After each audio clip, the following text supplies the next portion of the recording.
BRS పాలనలో రైతులు ధీమాగా ఉండేవారని కేసీఆర్ గుర్తు చేశారు. రైతు బంధు టంచనుగా బ్యాంకులో పడేదని చెప్పారు. కాంగ్రెస్ రాగానే రైతులకు మళ్లీ కష్టాలు మొదలయ్యాయని చెప్పారు. పంట బోనస్ ఎగబెడితే చూస్తూ ఊరుకోమని కేసీఆర్ స్పష్టం చేశారు. రైతులు ఎంత మంచిగా ఉండ్రి, ఎంత బ్రహ్మాండంగా ఉండే, ఎంత మంచిగా రైతు బంధు మీ బ్యాంకులో పడుతుండే, కరెంట్ ఎంత మంచిగా వచ్చేది, చెల్లు గుంటలు ఎట్లా నిండి ఉండే, ఏ విధంగా నీళ్ళు వస్తుండే, మీ డబ్బులు ఎట్లా కొన్నాము. ఇలా తప్పుడు వానలు పడే పరిస్థితులున్నాయి.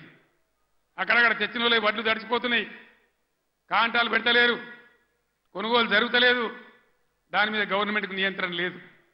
అందువల్ల దయచేసి మేము కడుపులో పెట్టుకొని కాపాడిన రైతులు ఇలా ఆగమాగం అవుతా ఉన్నారు. రైతు బంధు రాకపోతే అప్పుల పాలైండ్రు, లక్షల కొద్ది మోటార్లు కాలినాయి, ట్రాన్స్ఫార్మర్లు కాలినాయి, 3 ఎకరాలు వేసిన 1 ఎకరమే పండింది.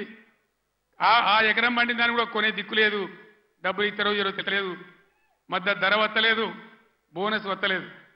బోనస్ బోగస్ కానియద్దు, అందరం కలిసి కొట్లాడాలి.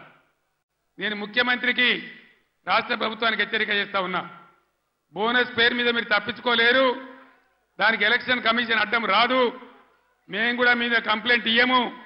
ఏ రైతుకు ఎంత బాగుంటారో అంత బోనస్ చిట్టీలు కూడా ఇలా రాసి ఇవ్వండి. ఎలక్షన్లలో బాండ్ రాసి ఇచ్చారు కదా, అదే పద్ధతిలో ఇలా వాళ్ళకి బాండ్ ఇచ్చినట్టుగా ఇవ్వండి.